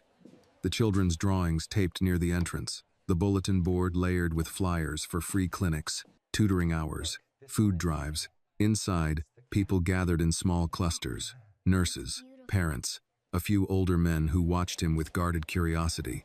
No one clapped, no one whispered. They simply noticed him, then returned to their conversations. Linda Perez spotted him from across the room and approached. "You came," she said. "I said I would," Jonathan replied. She smiled faintly. "Some people thought you wouldn't. I understand why." Linda gestured toward the chairs. "We'll start soon. There's no stage. Just us." Jonathan nodded. "Good." When the meeting began, there were no introductions that listed achievements. Linda spoke briefly about the purpose of the forum, sharing concerns, ideas, frustrations. She did not mention Jonathan's name until the end. "And Mr. Hale is here," she said simply. "Not to present, just to hear." Jonathan stood slowly, the room quieting out of courtesy rather than expectation. "I won't take long," he said, "and I won't pretend to understand your lives. I'm here because I want to learn what I've ignored." No applause followed. That felt right. The first voice came from a nurse near the front. "We're tired," she said plainly. "Not dramatic tired, bone tired, the kind that doesn't go away after a weekend." Another followed. "I wait 6 hours with my mom sometimes," a teenage boy said. "She gets scared when no one explains what's happening." A woman spoke next, her voice steady but tight. "My husband died waiting for a test that got delayed 3 times. I don't want money. I want answers." Jonathan listened. He did not interrupt. He did not defend systems he once benefited from. He took notes, his hand cramping, his chest tightening with effort and emotion. At one point, someone asked, "Why now?" The question cut through the room. Jonathan looked up slowly. "Because a child reminded me that silence is also a choice," he said, "and I've made it too often." No one argued. The meeting lasted longer than planned. Jonathan's energy waned, but he stayed. When he finally sat back, exhausted, Linda noticed immediately. "We're done," she announced gently. People stood, some nodding at Jonathan, others still cautious.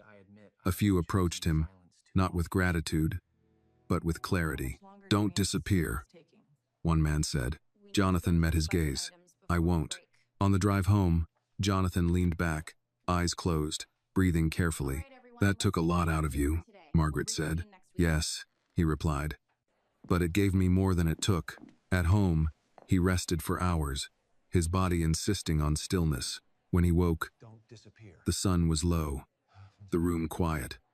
Annie's drawings lay on the side table, unchanged, constant. He reached for his phone and typed a short message to Linda. "Thank you for letting me be in the room." Her reply came quickly. "Thank you for staying." That night, Jonathan couldn't sleep, not from pain, from thinking. The forum hadn't offered solutions wrapped in neat proposals. It had offered something harder: accountability without applause. He understood now that whatever came next would not be clean or simple, but it would be real. In the early hours of the morning, Jonathan opened his laptop again. He reviewed his framework, the principles he had written days earlier. Then he added one more line at the top: presence before promises. He closed the laptop and sat back, listening to his heart steady, imperfect, awake. For the first time, Jonathan did not wonder how this story would end. He was focused on how it would continue. The announcement was not made from a podium. Jonathan Hale insisted on that. Instead, it began as a quiet letter, emailed, mailed, shared person to person, addressed not to investors or press outlets, but to employees, partners, hospital administrators, and community leaders who had learned to expect very little from statements that promised everything. The letter did not open with gratitude or self-reflection. It opened with acknowledgement. "For years, I benefited from systems that worked well for people like me and failed quietly for many others." That single sentence unsettled more people than any grand pledge ever could. Margaret read it over his shoulder as Jonathan sat at the desk, posture careful, chest still tight from the previous week's exertion. You're going to make some people angry, she said. Jonathan nodded. I already have. He had spent days refining the language, stripping away anything that sounded performative or defensive. He refused to mention Annie by name. She was not a symbol. She was not a story to be leveraged.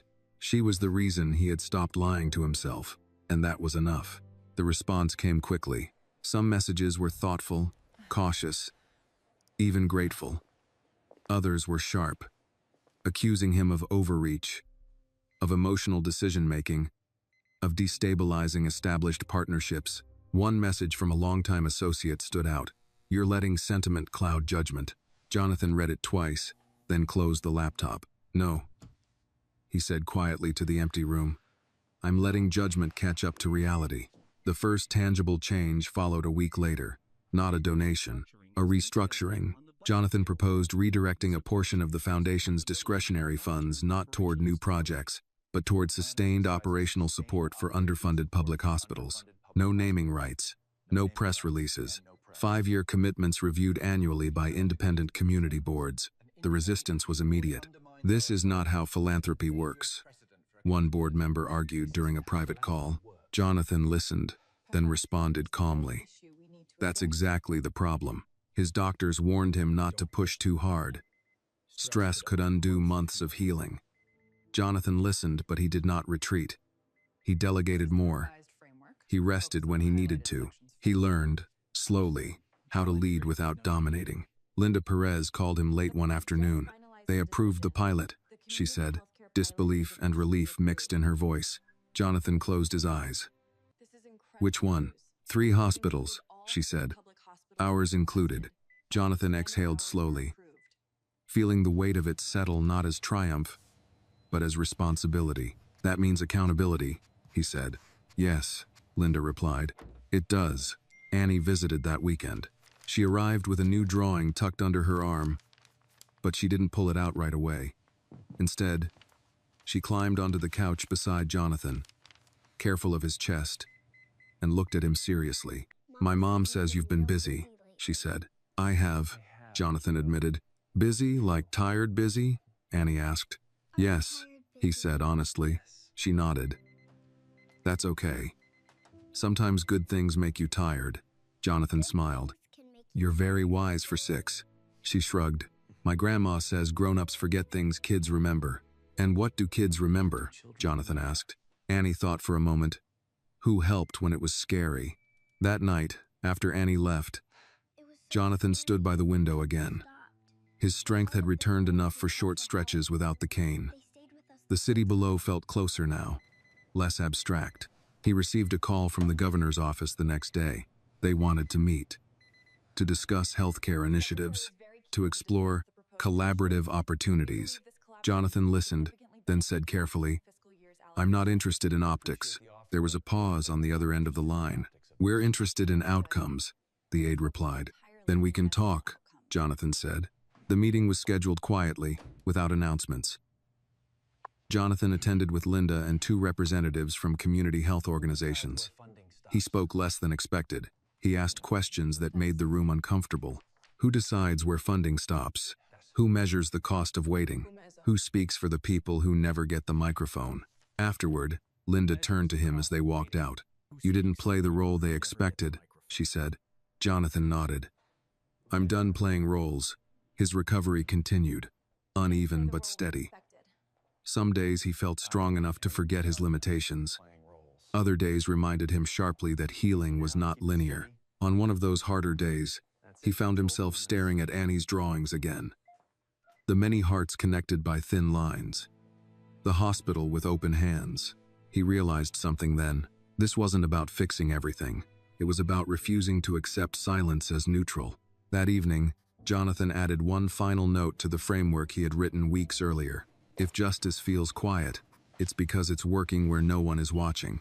He closed the notebook gently, as if sealing a promise. Outside, the city moved on. Inside, something had settled. Not certainty, commitment. The morning Jonathan Hale returned to the public hospital. No one recognized him at first. There were no cameras waiting, no aides clearing hallways, no announcement echoing through the building. He arrived the same way patients always did, slowly, carefully, leaning on a cane he no longer resented.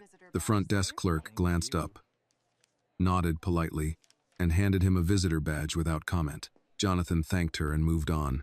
That was how he wanted it.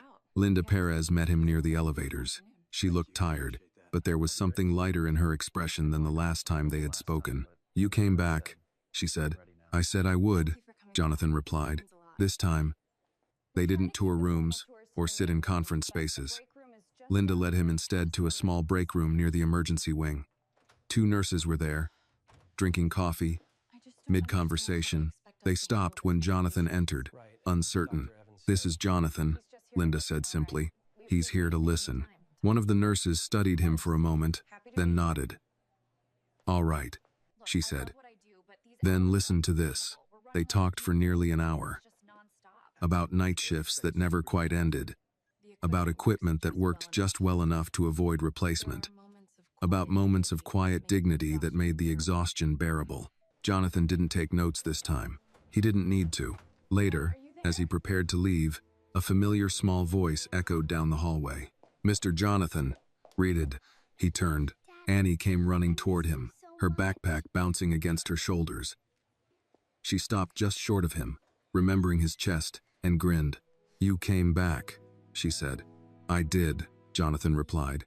Her mother approached more slowly, offering a polite smile. "We were here for an appointment," she explained. Annie insisted on checking the waiting room first. Annie held out a folded piece of paper. "This one's the last one," she said. Jonathan opened it carefully. The drawing showed no hearts this time. Instead, it showed people. Many of them. Some tall, some small, some sitting, some helping others stand. No single figure was larger than the rest. "What is it?" Jonathan asked softly. "It's everyone," Annie said. "Together." Jonathan nodded, his throat tightening. "It's perfect." That afternoon, Jonathan sat on a bench outside the hospital, the city moving around him as it always had. The building behind him hummed with quiet urgency, unchanged and yet no longer invisible to him. Margaret joined him, handing him a bottle of water. "You okay?" "Yes," Jonathan said. "Tired, but the right kind." She smiled. "You know this won't be the end." "I know," he replied. "That's the point." In the weeks that followed, the work continued without fanfare. Funds were reallocated. Oversight committees formed. Community voices embedded where decisions were made. Some initiatives succeeded quickly, others stumbled. Jonathan accepted both outcomes without retreat. He no longer needed certainty to move forward. One evening, months later, Jonathan stood again by the window of his home. His cane rested unused against the wall. His chest still carried reminders, scar tissue, sensitivity, caution, but his heart beat strong and steady. Margaret joined him, holding a familiar stack of papers. "The board approved the expansion," she said. "5 more hospitals. That is a record." Jonathan closed his eyes briefly. "Good. And the governor's office wants a statement." Jonathan shook his head gently. "Let the work speak." Margaret studied him. "You've changed." Jonathan smiled faintly. "I hope so." On the table nearby, Annie's drawings lay neatly stacked. Jonathan picked up the first one, the heart drawn close so it wouldn't get lost. Then the others. Fear, healing, community. Finally, he placed the last drawing on top. Everyone, together. Jonathan understood now that his life had not been saved for a grand purpose. It had been saved for a simple one: to notice, to listen, to show up again. Somewhere across town, a little girl finished her homework and went to bed without knowing she had changed the direction of a man's life forever. And that was exactly how it should be. Because real change didn't announce itself. It stayed. This story reminds us that real change does not begin with power, money, or grand intentions. It begins with attention. A child with no authority, no status, and no expectations chose to act. And that single act exposed the quiet failures of systems adults had learned to accept. The lesson is simple but demanding. Justice is not always loud, and goodness is not always rewarded immediately. Often, it survives because someone small refuses to look away. For those with influence, The story is a warning and an invitation to listen before leading, to serve without spectacle, and to remember that responsibility does not end when the crisis passes. True integrity is not proven by what we claim to believe, but by whether we return, stay present, and keep showing up when no one is watching. This video is a work of fiction created with the assistance of artificial intelligence. All characters, events, and situations are not real and do not represent any actual people or true stories. The content is intended for storytelling and emotional illustration only,